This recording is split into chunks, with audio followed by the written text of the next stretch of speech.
हो गई है पीर परवशी कविता के माध्यम से कवि क्या संदेश देना चाहता है।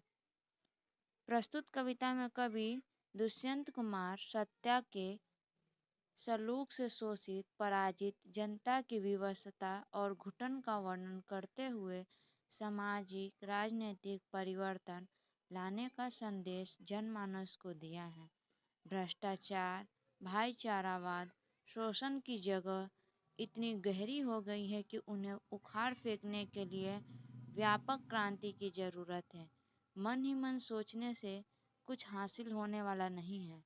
सबको मिलकर आवाज उठानी होगी, चाहे ग्रामवासी हो या शहरवासी, सबको एकजुट होकर संघर्ष करना होगा। उसके लिए संकल्प की आवश्यकता है। कवि का हर शब्द इसी सत्य की ओर इंगित करता है।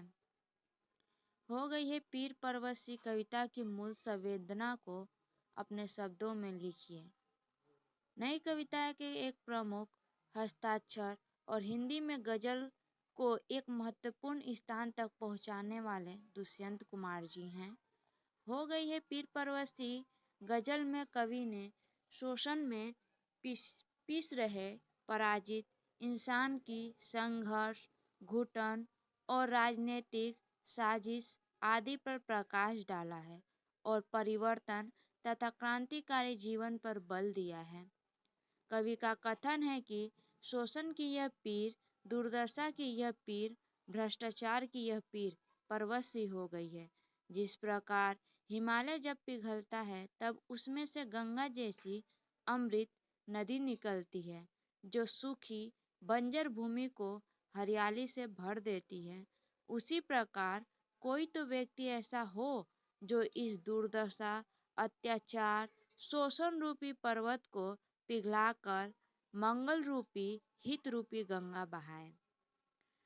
क्रांति के चर्चे होते हैं, थोड़े बहुत फेरबदल किए जाते हैं, परंतु मूल ढांचे में परिवर्तन नहीं होता। आज आवश्यकता है दीवार को हिलाने की नहीं, बुनियाद को हिलाने की। संपूर्ण शासन तंत्र में आमूल परिवर्तन की आवश्यकता है। आम आदमी जीवित रहते हुए भी लाश के समान है।